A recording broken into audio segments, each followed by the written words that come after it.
Start recording the session. मग आपलं काय झालं तर कालच्या केसमध्ये तर मी इलेक्ट्रिक फील्ड इंटेन्सिटीशी रिलेटेड क्वेश्चन टाकले होते. ठीक आहे. सो आपले बाकीचे कॅन्डिडेट थोडे जॉईन होते ते, तोपर्यंत एक 2च मिनटाचा पॉज घेऊयात आपण. ठीक आहे. या सो सगळी टेस्टिंग आपली करून घेऊयात. आज फेमस लॉ शिकवायचा आहे तुम्हाला, कुलम्स लॉ.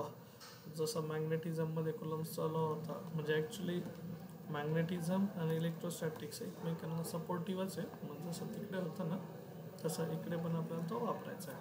ठीक आहे. So okay. होत आहेत की नाही जॉईन बाकीचे? 1 मिनटं वाटल्यास बघू. जॉईन इमिजिएटली टाकतो ग्रुपवर.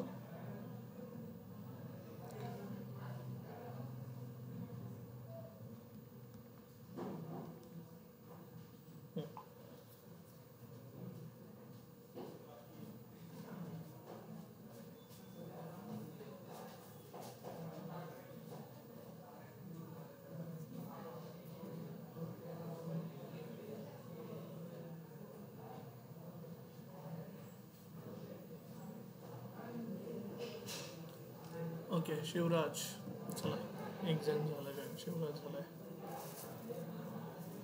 कोणी येत आहे का? शिवराज, कालचं होमवर्क केलंय का? काल होतं का सेशनला?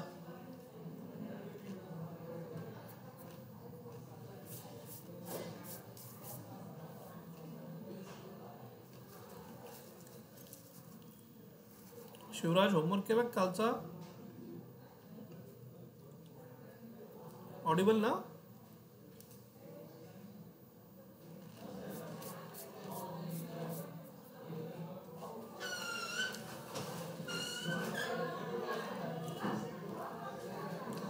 गुड इव्हनिंग श्रावणी. काय रे श्रावणी, संध्याकाळी दिसत नाही रेग्युलर आता आजकाल सेशनला? सर लेट जॉईन होते थोडं आणि लवकर लेट होत असते. बरं, ठीक आहे. Okay, great. चला 2 मिनटं आपण थांबलो, त्याचा फायदा झाला. शिवराज आहे, श्रावणी आहे, तनिष्का आहे, सर्वजण जॉईन झाले. बरं, आता मी तुम्हाला इलेक्ट्रोस्टॅटिक्समधला फेमस लॉ शिकवणार आहे, and that is Coulomb's law.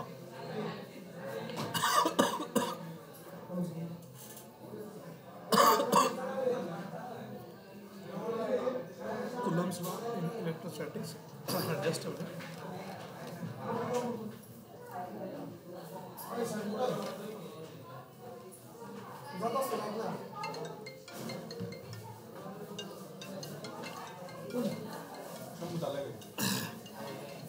का रे, घरी का? बोला ना सर, बोला ना. बोलून दे ना, मग घरच्यांशी बोलून दे. बोला ना.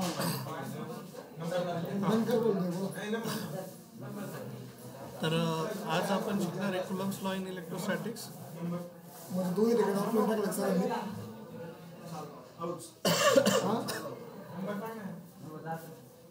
बरोबर. इलेक्ट्रोस्टॅटिक्स चॅप्टर 11वी ऑनलाईन आहे, ऑफलाईन आहे?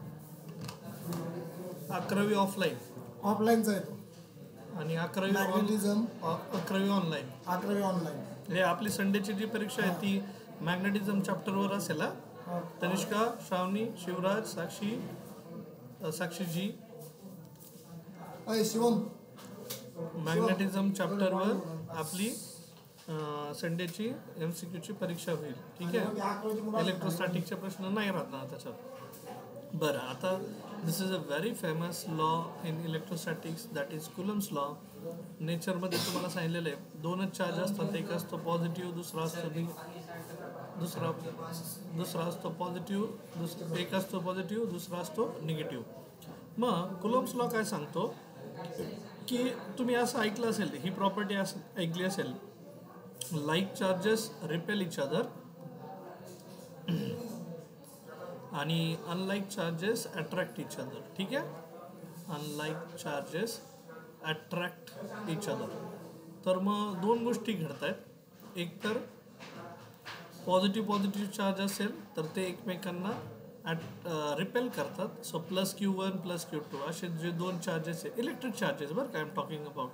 So like electric charges repel each other unlike electric charges attract each other, म्हणजे हा पॉझिटिव्ह असेल तर दोघं एकमेकांना रिपेल करतील, पॉझिटिव्ह निगेटिव्ह असेल तर दोघं एकमेकांना अट्रॅक्ट करतील. मग हे अट्रॅक्ट करणं, रिपेल करणं, त्याच्यासाठी काहीतरी फोर्स लागेल बाबा. हो, मग तो जो फोर्स आहे ना त्याला म्हणतात कुलम फोर्स. मग दोन इलेक्ट्रिक चार्जेसमध्ये असणारा जो फोर्स आहे तो कुलम्स नावाच्या सायंटिस्टने डिफाईन केला, म्हणून त्याला म्हणतात कुलम्स लॉ इन इलेक्ट्रोस्टॅटिक्स. मग कुलमने काय सांगितलं की दोन इलेक्ट्रिक चार्जेसवर असणारा जो फोर्स आहे इट इज डायरेक्टली प्रपोर्शनल. कशाला डायरेक्टली प्रपोर्शनल असतो तो बघा. If two electric charges are separated by distance d are placed in some medium, then they will attract each other or repel each other with a force which is directly proportional to product of their magnitude and inversely proportional to square of the distance between them. लक्षात येतंय? दोन चार्जेसमध्ये एकतर force of attraction असेल किंवा force of repulsion असेल आणि that is directly proportional to product of magnitude of their charges and inversely proportional to square of the distance between them. मग हा जो डायरेक्टली प्रपोर्शनॅलिटी कॉन्स्टंट आहे तो इथं कुलम्स कॉन्स्टंटने रिप्लेस केला जातो. त्याला आपण स्मॉल केने रिप्लेस करतात. ठीक आहे, तर it is replaced as small K into Q1 Q2 upon d square.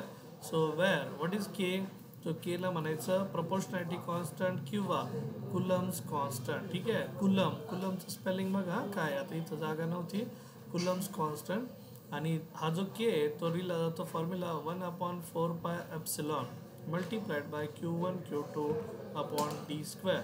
Again हा जो एप्सिलॉन आहे खाली जो कुलम कॉन्स्टंट आहे that is replaced as 1/4πε is replaced as small capital K times epsilon 0. ठीक है, तो ये क्या है मैं आपको बताऊंगा. इसके पहले एप्सिलॉन 0चा उल्लेख झालेला आहे.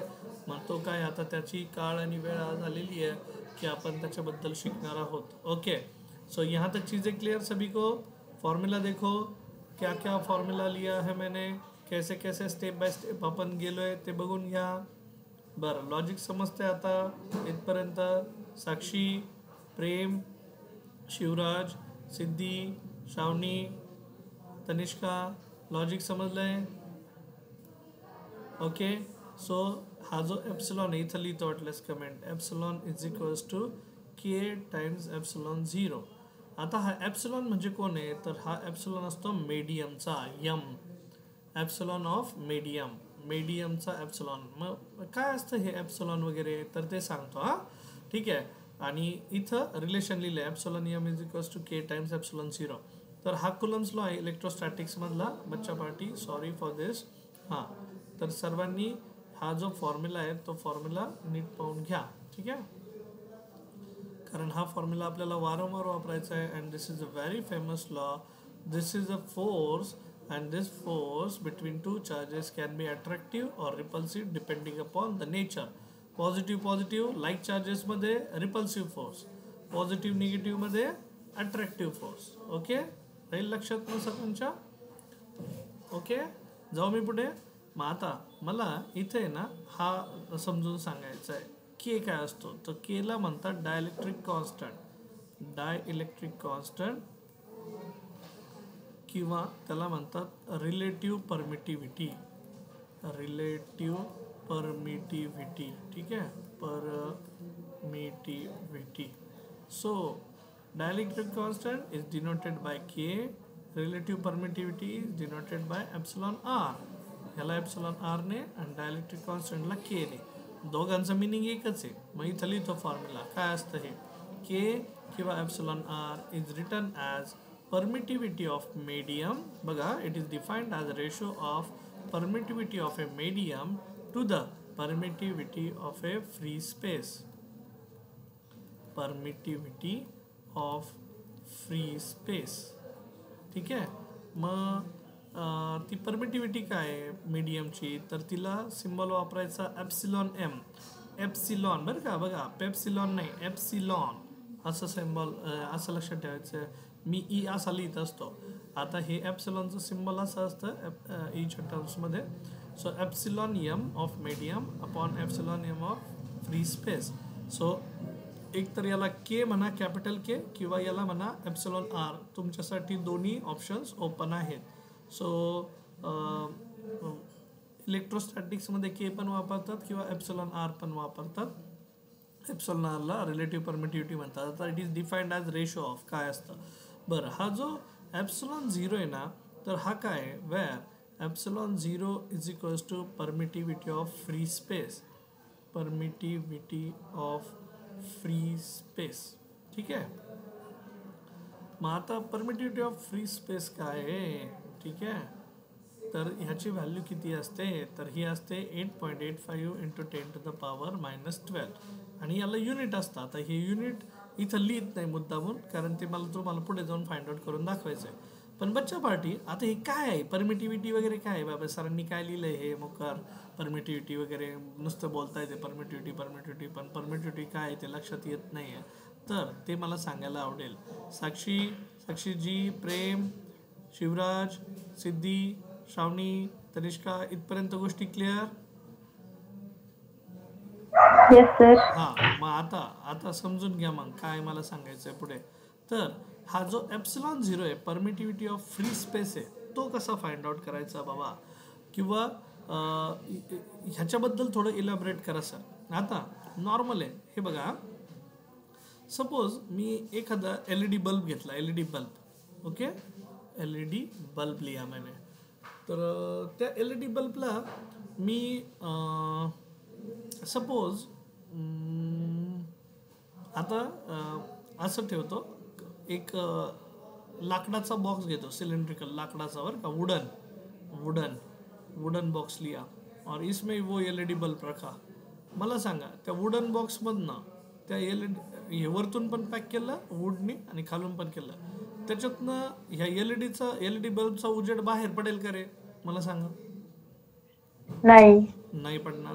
बर, आता सपोज मी तसंच त्याच प्रकारचं सिलेंडर घेतलं, पण इथं सपोज मी इथं वापरलंय प्लास्टिक, ठीक आहे, ट्रान्सपरंट प्लास्टिक वापरलं, बरं का, प्लास्टिक, आपली प्लास्टिकची पिशवी धरा घडीभर असं समजा. बरं, मग हे जे मीडियम आहे आता, इथं होतं वुडन बॉक्स होता, वुडन बॉक्स, ओके. यहाँ पे क्या था, प्लास्टिक का बॉक्स आहे, त्याच्यात ठेवला आहे तो LED बल्ब. मग इथून आता जो उजेड निघेल तो बाहेर पडेल का रे आता? हो, डेफिनेटली पडेल, बरोबर ना. पण मग तो ह्या कुठल्या मीडियमला चीर के बाहेर आ रहा है, प्लास्टिक बॉक्सला.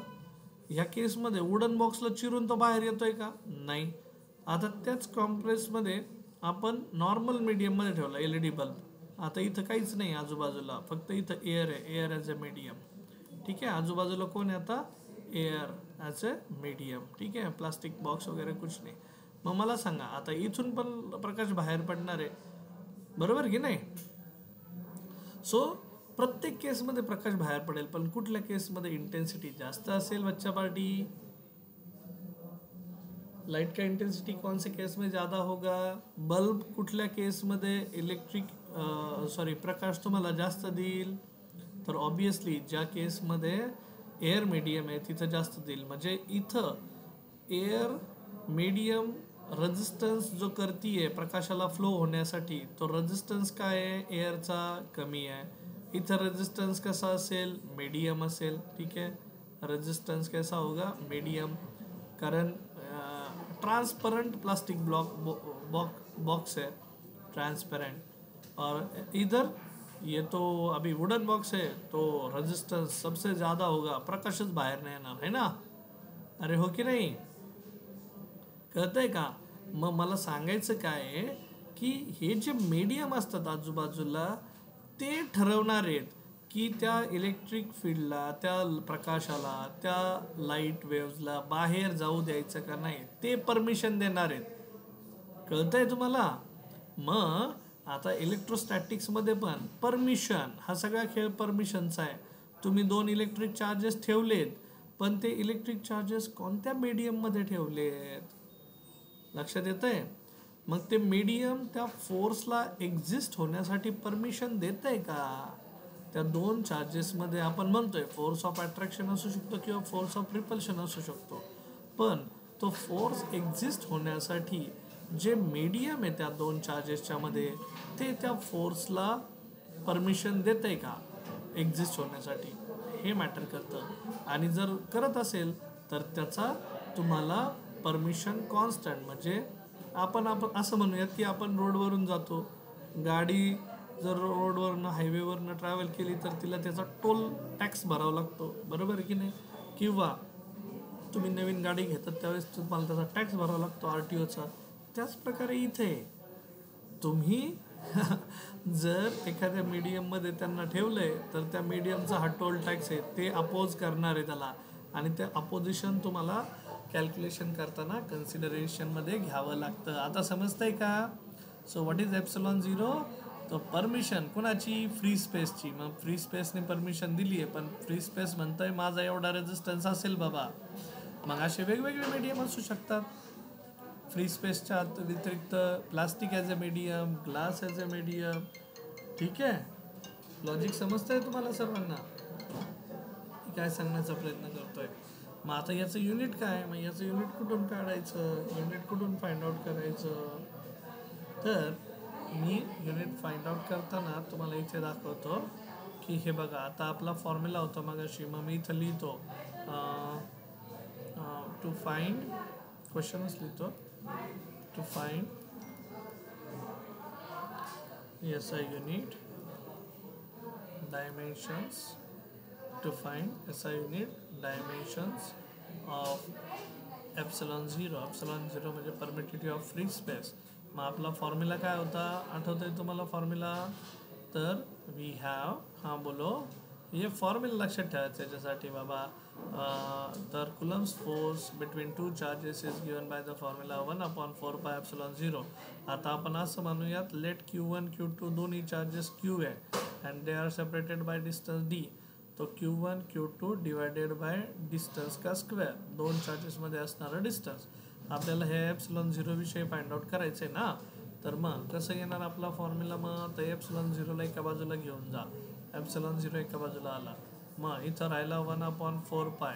हा एप्सिलॉन 0 खाली आला, Q1 Q2ला रिप्लेस केलं Q चार्जने, आणि इथं आला फोर्स मल्टिप्लाइड बाय कोण, डिस्टन्सचा स्क्वेअर.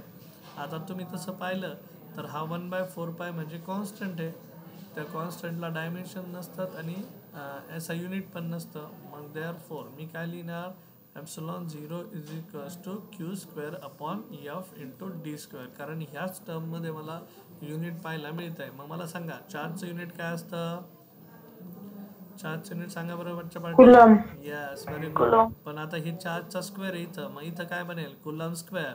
फोर्सचं युनिट काय असतं, न्यूटन, आणि डिस्टन्स युनिट काय असतं, मीटर, त्याचा स्क्वेअर. झालं एप्सिलॉन 0चं SI युनिट निघालं सर.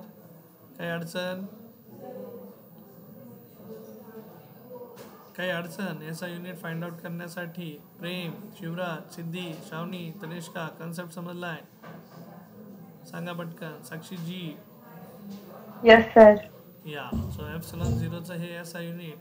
मग एप्सिलॉन 0ची जी व्हॅल्यू आता ती कुठून आली, तर हे बघा, सायंटिस्ट लोकांनी काय केलं की त्यावेळेस खूप सारे एक्सपेरिमेंट्स केलेले आहेत, हे प्रॅक्टिकल व्हॅल्यूज आलेले आहेत, म्हणजे ते टपकले नाही आहेत ढगातून. पण हां, त्यांना असं जाणवलं, ज्यावेळेस तुम्ही एखादी, एकच मिनिट, ये क्या ओपन हो गया भाई.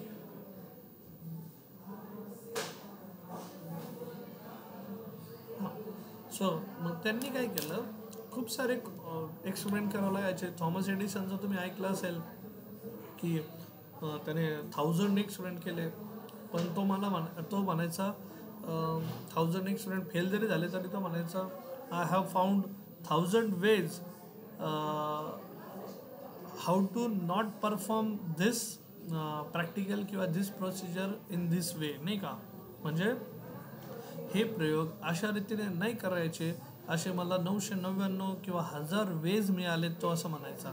मग मी आता कुणालाही गाईड करू शकेल, त्यांना म्हणायला अशा पद्धतीने नाही करायचं, म्हणजे असा पॉझिटिव्ह अप्रोचची लोक ठेवायची, पण त्या व्हॅल्यूज ते त्या पद्धतीने घ्यायचे. So I would like to request you, एकदा जा बरं याच्यातनं स्टेप बघा बरं. एक मिनिट, मी आलो हे 12वीच्या वर्गावरनं.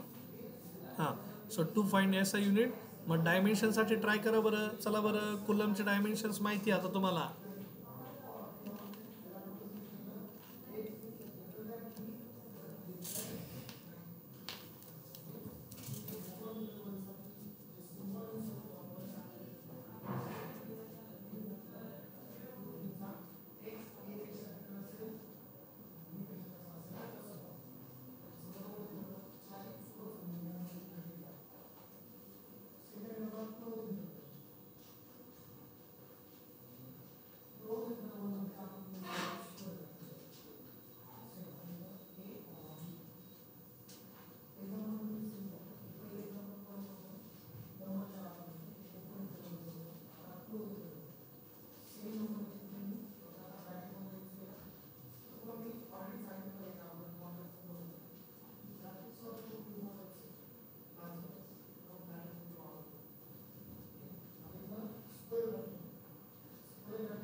या ओके, कुणी काढले का dimensions? Hello, coming back. Shavani, L raised to minus 3, M raised to minus 1, T4, I raised to 2. साक्षी ऐकू नाही आलं मला, परत बोलते का? L minus 3, M minus 1, T4, I square. T4 I4. I raised to 2. कुणी केलं का रे आपल्यापैकी? ट्राय केलं का बाकीच्यांनी? सिद्धी, श्रावणी, तनिष्का, प्रेम, शिवराज.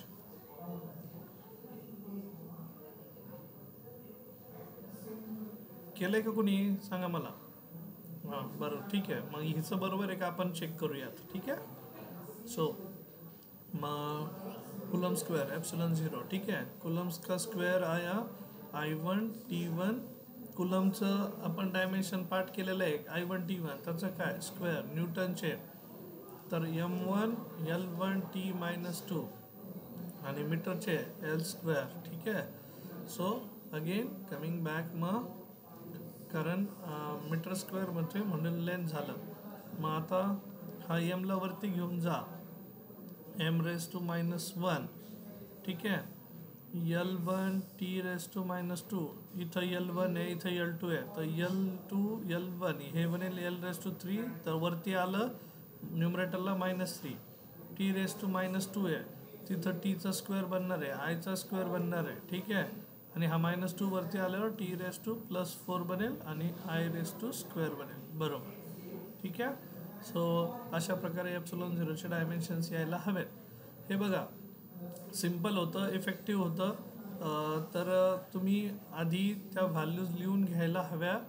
एप्सिलॉन 0च्या = वरती बनेल I1चा स्क्वेअर म्हणजे I2, त्यानंतर T2 डिवायडेड बाय खाली जर पाहताल तर M1 L1 L2 त्या बनला L3 T raised to काय -2. हा आता ह्या टर्म्स वरती येणार आहे न्यूमरेटर पार्टकडे आणि मग त्यांच्या व्हॅल्यू चेंज होतील. ठीक आहे. सो तेवढं करताल आता.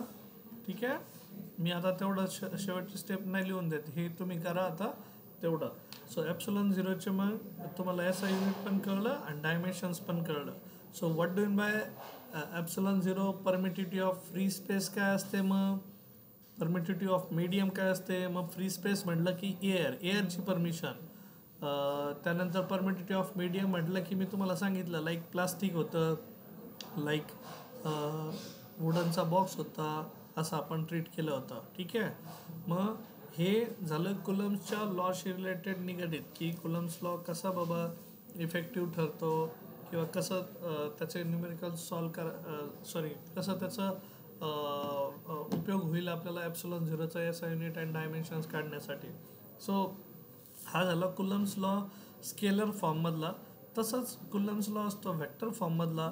So Coulomb's law in vector form माझा एक व्हिडिओ आहे यूट्यूबला, तर तो तुम्ही आवर्जून बघावा इन व्हेक्टर फॉर्मचा.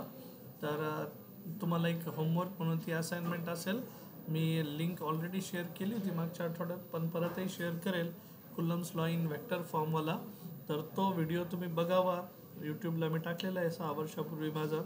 तर म्हणजे ऑलमोस्ट 78K समथिंग व्ह्यूज आहेत त्याला. तर अनफॉर्च्युनेटली मी माझं यूट्यूब पुढे त्यावेळेस कंटिन्यू नाही करू शकलो. त्यावेळेस 4-5 हजार सबस्क्रायबर झाले होते, आताही असतील थोडे पुढे.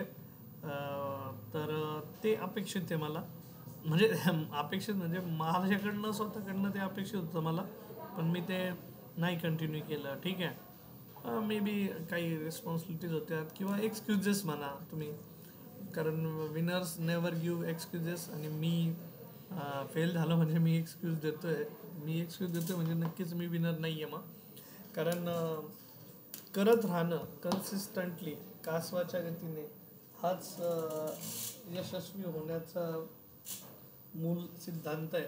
तर तुम्हाला जर लाईफमध्ये यशस्वी व्हायचं असेल तर कन्सिस्टंटली कासवाच्या गतीने रोज रोज सातत्य की तुम्हाला करत राहावं लागणार आहे. तर तुम्हाला लगेच त्याचा रिझल्ट नाही मिळणार आहे, पण करत राहिलं ना तर होईल, ते शक्य आहे, करणं शक्य आहे. ठीक आहे. So that's what I expect. बरं, मग तेवढं बघा. Coulomb's law in vector form मी शेअर पण केला आत्ता ग्रुपवर, तर तेवढं तुम्हाला होमवर्क म्हणून राहील, तर तेवढं तुम्ही करावं. बरं, आता नेक्स्ट टॉपिक घेतो मग मी कुलम्स लॉचा. Just a minute.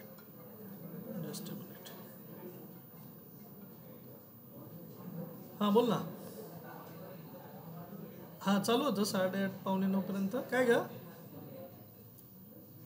हां हां sorry, I have to receive that call. बरं, तर आपण इलेक्ट्रोस्टॅटिक्समध्ये होतो. मग इलेक्ट्रोस्टॅटिक्समध्ये तुम्हाला मी सांगितलं की के काय असतो, डायलेक्ट्रिक कॉन्स्टंट वगैरे. MCQमध्ये एक प्रश्न पण विचारलेला आहे की ॲप्सिलॉन म्हणजे एक व्हॅल्यू दिलेली परमिटिव्हिटी ऑफ मीडियमची, ते लगेच इथंच मी तुम्हाला एक्सप्लेन करवतो. Hope that I am audible and screen is visible as well. मला ॲक्नॉलेजमेंट द्या. तर त्यांनी काय दिला एक प्रश्न MCQमधला आहे, आपल्या मल्टिपल चॉईस क्वेश्चनमधला. क्वेश्चन नंबर आहे तसा 4, पेज नंबर पुढे मागे होऊ शकतं. पेज नंबर आहे 272. ठीक आहे. तर त्यांनी दिलं आहे परमिटिव्हिटी ऑफ ए मीडियम, म्हणजे ॲप्सिलॉन एमची व्हॅल्यू दिली आहे 26.55 into 10⁻⁻12 coulomb square per newton metre square. आणि dielectric constant of the medium K is equals to काय असेल असं त्यांचं म्हणणं आहे. तर K stands for dielectric constant, capital K ने डिनोट करता. हे मी मग अशी तुम्हाला सांगितलं. ॲप्सिलॉन एम दिला आहे, म्हणजे मीडियमचा परमिटिव्हिटी दिला आहे ॲप्सिलॉन एम. एम मुद्दामून खाली लिहिलेला आहे असा. एम स्टँड्स फॉर मीडियम, लक्षात ठेवायचा. So we have a formula. K का फॉर्मूला क्या है, याद है क्या किसी को? क्या पढ़ाया था? Capital K is equals to epsilon M upon epsilon 0. Epsilon M ची व्हॅल्यू आहे 26.55 इंटू 10⁻⁻12. एप्सिलॉन 0 ची व्हॅल्यू किती आहे? 8.85 इंटू 10⁻⁻12. हे दोन्ही कट झालं. ठीक आहे. आणि 8.85 26.55. मला असं वाटतंय 8×3=24, म्हणजे 3 आणि भाग जायला बसला याला. सो के ची व्हॅल्यू येईल 3. सो ही झाली डायलेक्ट्रिक कॉन्स्टंटची व्हॅल्यू. समजते सर्वांना? हॅलो बच्चा पार्टी. Yes sir. या लॉजिक सोपं आहे, स्ट्रेट फॉरवर्ड आहे. ठीक आहे, जास्त अवघड नाही. बरं, आणखी एक आता चला. क्वेश्चन नंबर 8 MCQ मधला. त्यांनी विचारलंय की 2 चार्जेस आहेत, 2 चार्जेस. E1 मध्ये दिसलं आहे 2 चार्जेस. काय करतात 2 charges? They are of charge, म्हणजे त्यांच्यावरचा जो चार्ज आहे तो आहे 1 कुलम इच. म्हणजे पहिल्या चार्जवर पण 1 कुलम, दुसऱ्या चार्जवर पण 1 कुलम. दे 1 कुलम इच आर प्लेस्ड 1 मीटर अपार्ट. दोघांमध्ये डिस्टन्स आहे 1 मीटर. आणि they are placed in medium भी लिखा है वो, की they are placed in free space. ठीक है. तो त्यांच्या आजूबाजूचं जे मीडियम आहे ते फ्री स्पेस आहे. The force between them is, F का वैल्यू क्या होगा? तो बच्चा पार्टी सिंपल लॉजिक. हे बघा, तुम्हाला व्हिज्युअलाइज झाल्या पाहिजे गोष्टी, म्हणून मी ना फिजिक्समध्ये डायग्रॅम काढत असतो. डायग्रॅमच्या फॉर्ममध्ये तुम्हाला व्हिज्युअलायझेशन जास्त होईल, कारण physics is all about to think, to visualize and to imagine the concept. आणि ज्याला हे हासिल झालं, व्हिज्युअलाइज करण्याचं टेक्निक, थिंक करण्याचं टेक्निक, इमॅजिन करण्याचं टेक्निक, तर त्याला फिजिक्समध्ये चांगले मार्क्स मिळतात. फिजिक्स त्याच्यासाठी अवघड नसून तो त्याच्यासाठी स्कोरिंग सब्जेक्ट होऊन जातो. सो फिजिक्स मुळातच स्कोरिंग सब्जेक्ट आहे. पण ते काय आहे की काही टीचर्स असतात, काही स्टुडंट असतात, आपले सिनियर असतात, त्यांच्या सगळ्यांच्या माइंडसेटनुसार आपण जातो आणि आपलं माइंडसेट बनवून घेतो की नाही फिजिक्स इज टफ. आणि ज्यावेळेस तुम्हाला एखादा शिक्षक मिळतो तो त्याच्यात आवड निर्माण करतो, गोडी निर्माण करतो आणि तो सांगतो फिजिक्स टफ नाही, उलट फिजिक्स स्कोरिंग आहे. ते तुम्हाला गणितासारखे पैकीच्या पैकी मार्क मिळवून देईल आणि 0 पण मार्क मिळवून देईल गणित चुकलं तर. अशी ती गंमत आहे. पण त्याच्यासाठी ती व्हॉकॅब्युलरी तयार करायची, प्रॅक्टिस केली ती भीती काहीच नाही राहत. मग 2 चार्जेस आहेत, Q1 आणि Q2, आणि त्यांच्यामध्ये जे डिस्टन्स आहे ते D ने डिनोट केलं आहे. दोघांमध्ये मीडियम आहे फ्री स्पेसची. तर मग आपल्याला त्यांच्यामधला फोर्स काढायचा आहे काय असेल. So F is equals to अपन लिखते हैं फॉर्मूला, आपको कुलम्स लॉ अगर याद है तो 1/4 कॅपिटल के टाइम्स एप्सिलॉन 0 असं लिहिलं होतं मी मल्टिप्लिकेशनमध्ये Q1 into Q2 divided by डिस्टन्सचा स्क्वेअर असं लिहूयात. बरं बच्चा पार्टी, आता लक्षात ठेवायचं very important step I am explaining. Capital K ची व्हॅल्यू 1 असते, ह्या डायलेक्ट्रिक कॉन्स्टंटची व्हॅल्यू 1 असते फॉर एअर मीडियम किंवा for free space. Free space म्हटलं की त्यालाच तुम्ही एअर मीडियम म्हणू शकता. ठीक आहे. सो के ची व्हॅल्यू किती असते 1. मग के ची व्हॅल्यू जर 1 घेतली एअर मीडियमसाठी, सो फोर्स कुठल्या मीडियममध्ये एअर मीडियममध्ये, मग 1/4 एप्सिलॉन 0 राहिला कारण के ची व्हॅल्यू 1 झाली. राहिला कोण आता हा Q1 Q2 ची व्हॅल्यू किती रे बाळांनो, Q1 ची 1 कुलम, Q2 ची 1 कुलम आणि डिस्टन्स पण 1 मीटर. 1 डिस्टन्स बी 1 त्याचा स्क्वेअर. आता 1/4 एप्सिलॉन 0 याची व्हॅल्यू असते 9 × 10⁹. मी काल परवा जे न्यूमेरिकल घेतले होते इलेक्ट्रिक फील्ड इंटेन्सिटीचं, कुणाला आठवतंय का? हे बघा एप्सिलॉन 0 ची व्हॅल्यू किती सांगितली वरती 8.85 × 10⁻12. पायची व्हॅल्यू 3.14 × 4 आणि परत त्याचा रेसिप्रोकल घ्यायचा. कुणी सांगितलं एवढे झमेले? डायरेक्ट त्याची व्हॅल्यू तोंडपाठ झाली पाहिजे. आता हे बाकीचे सगळे 1 सटर म्हणजे 1च राहिला. मग फोर्स इन एअर, आता फोर्सचं युनिट काय असतं रे बाबा? हो न्यूटन. मग त्या दोन चार्जेसमध्ये जो फोर्स आला तो आला 9 × 10⁹ न्यूटन. लक्षात आलं? सो ह्याच्यामध्ये एक गोष्ट शिकलो ह्या न्यूमेरिकलमध्ये सर की 1/4 एप्सिलॉन 0 ची व्हॅल्यू आम्ही 9 × 10⁹ टाकतो. +9 असते, -9 नाही. तुम्हाला ऑप्शनमध्ये भुरळ पाडली जाते. +9च्या ऐवजी -9 लिहिलं जाऊ शकतं, असं घडू शकतं. ठीक आहे. Okay fine. यहाँ तक चीज़ें क्लियर, कंसेप्ट क्लियर हो रहा है? तनिष्का, श्रावणी, सिद्धि, शिवराज, प्रेम, साक्षी जी. सो ज्यावेळेस यस, मग ज्यावेळेस आपण एखाद्या दोन चार्जेसमधला फोर्स कन्सिडर करतो, फोर्स कन्सिडर करायचा असतो किंवा काढायचा असतो व्हॅल्यू, त्यावेळेस त्यांचे चार्जेसचं मॅग्निट्यूड, त्यांच्यामधलं डिस्टन्स ऑफ सेपरेशन आपल्याला माहिती असायला हवं. ते जर मिळालं की ते आपल्याला ॲन्सर काढण्यामध्ये मदत होते. ठीक आहे. बरं आता लगेच तिथं पण एक क्वेश्चन आहे, तुमच्या टेक्स्टबुकमध्ये पण आहे. हे क्वेश्चन नंबर 9 आहे. तर त्यांनी दिलं आहे 2 पॉईंट चार्जेस. परत एकदा बरं का. आता बघा बच्चा पार्टी, इंटरेस्टिंग न्यूमेरिकल, कारण तुमचे कन्सेप्ट बिल्ड करायला मला आनंद वाटतो की तुम्ही जो कन्सेप्ट शिकलाय ना आता तो बिल्ड करतो. Q1 Q2 त्याची व्हॅल्यू दिली त्यांनी 5 μc. आता μc म्हणजे काय असतो तर 5 × 10⁻⁻6 coulomb. Okay. Are so place that they experience a force of, दोन चार्जेस आहेत, प्रत्येकाची व्हॅल्यू किती लिहिलंय मी. सो मी असं लिहित असतो, मोस्टली असं लिहितो तुम्हाला पिक्चर तुमच्यासमोर क्लिअर व्हावं म्हणून. दोन चार्जेस Q1 Q2, जास्त लांब नाही काढत कारण मला जागा पाहिजे ती. Q1 Q2 they are separated by distance D. तर त्यांच्यामध्ये प्रत्येकाचा चार्ज किती ते लिहून ठेवला मी. तर त्यांच्यामध्ये ते म्हणतात फर्स्ट केसमध्ये जो फोर्स आहे ना मग तो आहे 8 × 10⁻³ न्यूटन. मग मी मानलं याला केस 1 आहे म्हटल्यानंतर डिस्टन्स D1. आता ते म्हणतात दे आर मूव्ड अपार्ट, म्हणजे हे दोन चार्जेस एकमेकांपासून दुरावले जातात किंवा दूर केले, अशा प्रकारे दूर केले की त्यांच्यामधला फोर्स आता 2 × 10⁻⁻² झाला आहे, -10⁻³ न्यूटन झाला आहे. बघा force in this same 2 charges, फक्त त्यांच्यामधलं काय वाढवलं? डिस्टन्स. आणि डिस्टन्स वाढवलं तर त्यांच्यामधला फोर्स आता रिड्यूस होऊन झाला आहे 2 × 10⁻³ न्यूटन. आता त्यांच्यामध्ये कुठला फोर्स आहे? अट्रॅक्टिव्ह आहे, रिपल्सिव्ह, आपल्याला काही घेणं देणं नाही. आपल्याला फक्त काय सांगितलं त्यांनी सिनेरिओ की बाबा रे केस 1 मध्ये त्यांच्यामध्ये डिस्टन्स D1 होतं, त्यावेळेस त्यांच्यामध्ये असणारा फोर्स एवढा आहे. केस 2 मध्ये त्यांच्यामधलं जे डिस्टन्स आहे ते D2 झालंय आणि त्यांच्यामधला फोर्स असेल 2 × 10⁻³ न्यूटन. लक्षात आलं सर्वांना?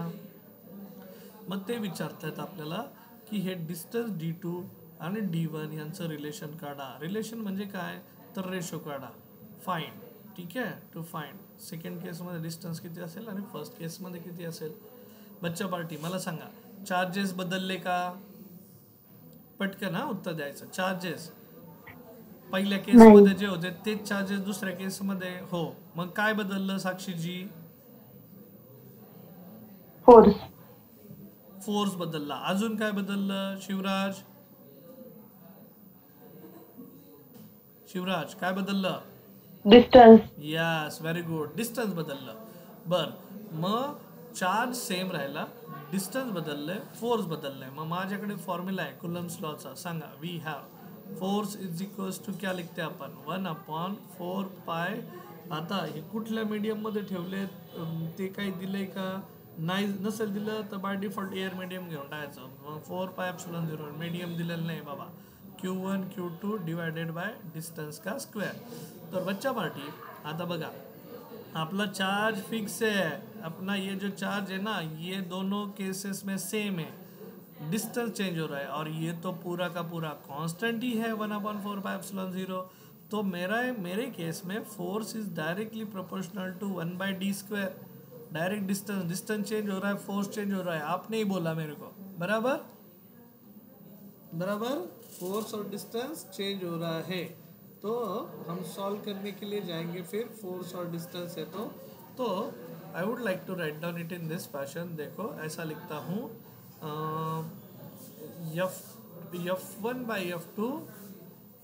F1/F2 is equal to directly प्रोपोर्शनॅलिटीचं इथून हटून टाकलं आणि इथं लिहिताना इनवर्सली म्हटल्यानंतर इथं लिहिणार D2/D1 इनवर्स. ओके, आणि स्क्वेअर आहे, डिस्टन्सचा स्क्वेअर आहे म्हटल्यानंतर इथं पण स्क्वेअर घेणार. कळतंय? आणि आता हे बघा, इथं डायरेक्टली प्रोपोर्शनॅलिटी ना, प्रोपोर्शनॅलिटीचं मी इक्वल टू का लिहिलं, तर रेशो ऑफ कॉन्स्टंट टर्म्स आहेत ते कॉन्स्टंट, प्रोपोर्शनॅलिटी कॉन्स्टंट कॅन्सलच होऊन जातो. राहिला प्रश्न काय, D2/D1चा स्क्वेअरचा. तर मग taking square root on both side, इथं लिहितो taking SQRT on both sides. क्या बनेगा इक्वेशन? तो ये इक्वेशन बन गया मेरा रूट ऑफ, हाँ बोलो, F1/F2 is equals to D2/D1. आई बात समझ में? इकडं स्क्वेअर रूट झाला तर इकडं स्क्वेअर रूट झाला. आणि F1ची व्हॅल्यू दिलेली आपल्याला 8 × 10⁻³ F2 का 2 × 10⁻³ वैल्यूज डालो, आंसर मिल जाएगा. तो वैल्यू डाल दिया भाई यहाँ पे. देयरफॉर मेरा इक्वेशन बनेगा 8 × 10⁻⁻, सॉरी मला पाहू द्यावर F1ची, हां तेवढीच, आणि F2ची 2 × 10⁻³ विच इज D2/D1. तो 10⁻³ कैंसल, 2 2 4 8, तो रूट ऑफ 4/1. तो is equals to D2/D1. So and root of it is 2/1. So second केसमध्ये जे डिस्टन्स असेल ते फर्स्ट केसच्या तुलनेत हा D1 तिकडे जाऊन मल्टिप्लाय झाला. सो सेकंड केसमध्ये जे असणारं डिस्टन्स असेल ते फर्स्ट केसच्या तुलनेत कसं असेल, डबल असेल. कसं असेल, डबल. लॉजिक समजलं? Tanishka, Siddhi, Shivraj, Prem, Sakshiji? Yes sir. Yeah okay. So अशा प्रकारे ते न्यूमेरिकल विचारतात. कुलम्स लॉ असं वेगळा घुमून फिरून विचारतात. लॉजिक सगळीकडे तेच आहे, फक्त थोडासा बदल ते करत असतात. ठीक आहे. सो एक न्यूमेरिकल देतो तुम्हाला केस म्हणून सोडवायला, एक formal numerical, sorry simple numerical. तर हे बघा, केस 1 इथं तुमच्यासमोर मांडतो, पण तुम्ही सोडवा. Force between two charges separated by certain distance in air is F. आता फोर्स फर्स्ट केसमधला F आहे, मीडियम एअर आहे, एअर मीडियम. ठीक आहे, आणि 2 चार्जेस आहेत obviously. If charge is double, आता इथं मी सपोज असं मांडलं Q1 Q2 हे दोन्ही चार्ज सपोज Q आहे. ठीक आहे, आणि त्यांच्यामधलं डिस्टन्स सपोज डी आहे. आता त्याच्याच कॉन्ट्रास्टमध्ये केस 2 लिहितो बरं का. हे बघा, ज्यावेळेस 2 चार्जेस आहेत Q1 Q2, त्यांचं मॅग्निट्यूड दोघांचं सेम आहे, डिस्टन्स त्यांच्यामधलं डी आहे, त्यावेळेस जो फोर्स आहे तो एफ आहे. केस 2 मध्ये मी म्हणतोय की what will be the force between 2 charges if magnitude of both the charges is double. म्हणजे Q1 Q2 डबल केलं, आधीच्या तुलनेत Q होतं तर आता 2Q केलं, आणि डिस्टन्स पण त्यांच्यामधलं डबल केलं, 2D केलं, मग काय असेल असा त्यांचा प्रश्न आहे. सो सिम्पल लॉजिक वापरायचं. इथं पहिल्यांदा F1ची व्हॅल्यू काढून घ्यायची इक्वेशनमध्ये. F1 इज इक्वल्स टू आपण काय लिहितो रे बाबा, हो 1/4πε0 एअर मीडियमसाठी, हा Q1 Q2 अपॉन काय डिस्टन्सचा स्क्वेअर. आता फोर्स इन फर्स्ट केस आहे म्हटलं, distance is also in first case. आता सेकंड केसमध्ये Q1 Q2 चार्जेसला मी Q1 डॅश Q2 डॅश म्हणतो, कारण हे डबल झालेले आहे, डिस्टन्स पण डबल झालेलं आहे, ट्वाईस ऑफ इनिशियल डिस्टन्स, बरोबर. मग हे एक इक्वेशन लिहून घ्यायचं. सिमिलरली इथं F2 इज इक्वल्स टू काय लिहिणार, 1/4πε0 हा multiplied by Q1 dash into Q2 dash upon distance D2चा स्क्वेअर. हे एक लिहून घ्यायचं, व्हॅल्यूज टाका आणि मग F2/F2चा रेशो घ्या. वरती व्हॅल्यूज लिहून दिल्यात, मग त्याच्यानंतर F2/F1चा रेशो काढायचा. ठीक आहे, चालेल. F2/F1 हा रेशो काढता येईल मग तुम्हाला. तर 1/4πε0 तसंही कॅन्सलच होणार आहे, आणि Q1 डॅश Q2 डॅश या व्हॅल्यू टाका, आन्सर मिळून जाईल. करताल तुम्ही, ट्राय करताल. हॅलो बच्चा पार्टी, येस सर. ट्राय करायला आवडेल. So I expect 1:1. 1:1. Yes, okay, तुझं आन्सर आलं पण साक्षीजी, व्हेरी गुड. 1:1 आन्सर येत आहे, बरोबर आहे, कारण ते सगळं कॅन्सल होत आहे, 4 पण कॅन्सल होऊन जात आहे, बरोबर. ठीक आहे. So this is what I am expecting, की तुम्हाला कन्सेप्ट शिकवतो आणि कन्सेप्ट झाला की लगेच त्याचा MCQचा एखादा पार्ट घेतला की लॉजिक आपलं जास्त क्लिअर होऊन जातं, किंवा तो जो कन्सेप्ट असतो शिकवलेला तो अप्लाय कसा करायचा हे पण तुम्हाला जास्त चांगली आयडिया मिळत जाईल. ठीक आहे, चालेल. मग थांबूयात आपण, आणि उद्याच्या पेपरला अभ्यास करा चांगला. उद्याच्या पेपरला म्हणजे संडेच्या पेपरला, सॉरी. आणि इन केस उद्या माझं सेशन जर नाही झालं इन केस, तर फक्त केमिस्ट्री आणि मॅथ्सचं सेशन होईल. I am planning to go to Pune tomorrow. पुण्यात पण मी माझं एक सॉफ्टवेअर कंपनी आम्ही म्हणजे पार्टनरशिपमध्ये आहेत आम्ही मित्र, तर ते ओपन केलेलं आहे, आणि त्या संदर्भात जायचा प्लॅन आहे. फॅमिलीलाच घेऊन जायचा प्लॅन आहे. ॲक्च्युली मी तुम्हाला सांगितलं नाही, पण मी बालाजीची ट्रिप प्लॅन केली होती. तिरुपती बालाजीला चाललो होतो मी ह्या गुरुवारी, पण समहाऊ इट वॉन्ट वर्क. मला जे रिझर्वेशन्स मिळायला पाहिजे होते, फॅमिलीलाच घेऊन चाललो होतो, पण ते नाही रिझर्वेशन्स मिळाले. ट्रेनचे असू देत, तिथे अकोमोडेशनचे असू देत, किंवा तिथे दर्शनासाठी जे पासेस असतात त्याचे पण नाही मिळाले. So I postpone that plan. आणि इवन असंही झालं की म्हणजे सपोज मला गुरुवारी काल निघायचं होतं, तर बुधवारी संध्याकाळीच आमचे म्हणजे आमच्याच बेटातले वाघ म्हणून एक आजीबाई होत्या, वय झालेलं होतं, त्या पण एक्सपायर झाल्या. म्हणजे ते आपल्या इकडे म्हणतात ना सुतक असतं, तर ते सुतक पण पडलं. मग ते सगळ्याच मग गोष्टी झाल्या अशा. सो त्याच्यामुळे नाही वर्कआउट झालं, बट स्टील उद्या एक छोटीशी मग आता प्लॅन आहे छोटासा, तर let's see how it works. Okay, ठीक आहे, थांबूयात मग. चलो, good night, all the best for your exam too. Bye, good night.